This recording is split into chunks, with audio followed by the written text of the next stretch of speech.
En Savoie, la tension monte entre différentes corporations de chauffeurs de taxi et de VTC.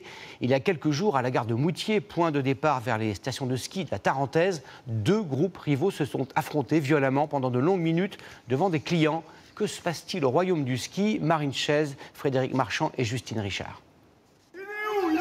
Sur ces images, un chauffeur de taxi se fait agresser à coups de gaz lacrymogène, puis riposte avec un tir de défense.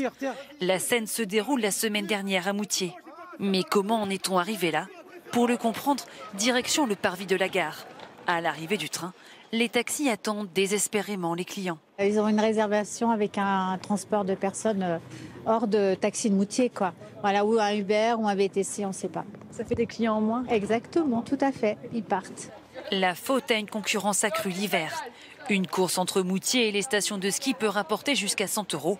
Ces trajets attirent des chauffeurs de l'étranger et de toute la France qui travaillent notamment grâce à des applications comme Uber.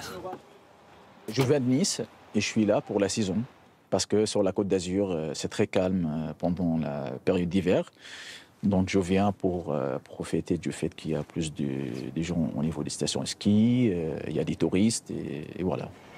Mais d'après les taxis, ces chauffeurs d'application ne respectent pas toujours les règles et effectuent des maraudes autour de la gare, pratique interdite. Là, celui-là, ça en serait un. C'en est un. Ça, c'en est un.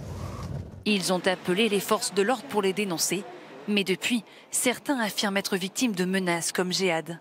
J'étais tout seul face à 15 bonhommes. Eux, ils avaient des couteaux de cuisine, ils prenaient des espèces de grosses pierres.